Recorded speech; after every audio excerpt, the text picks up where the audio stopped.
Break के बाद bulletin में आपका एक बार फिर स्वागत है। देश भर में रुकी हुई आवासीय परियोजनाओं को पूरा करने में केंद्र सरकार की पहल काफी कारगर नजर आ रही है। केंद्र सरकार के सस्ते और मध्यम आय वाले आवासों के लिए विशेष विंडो यानी स्वामी फंड से ऐसी परियोजनाओं के लिए 35,000 करोड़ रुपए की तरलता को अनलॉक करने में मदद हुई है। वित्त मंत्रालय के 15,530 करोड़ रुपए के फंड की बदौलत सस्ते और मध्य वर्ग के लिए आवासीय परियोजनाओं को वित्तीय सहायता देने वाली वित्त मंत्रालय की स्वामी योजना अब अपना रंग दिखाने लगी है।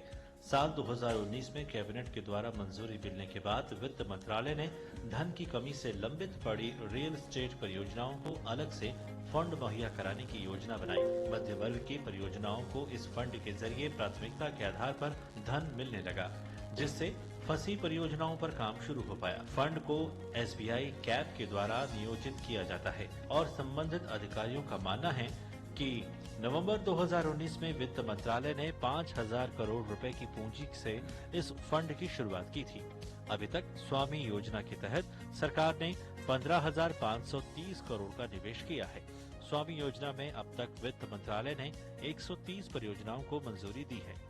इन परियोजनाओं में अब तक 12,500 करोड़ के खर्च होने का अनुमान जताया गया है। अब तक 20,557 घरों का निर्माण हो चुका है और अगले 3 सालों में 81,000 घर बन सकेंगे।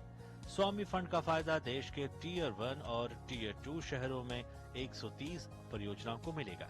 दिसंबर 2024 तक इस फंड का फायदा हाउसिंग प्रोजेक्ट को मिलता रहेगा।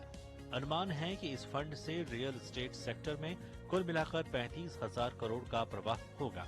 इस तरह से स्वामी फंड देश का सबसे बड़ा सोशल इम्पैक्ट फंड बन चुका है।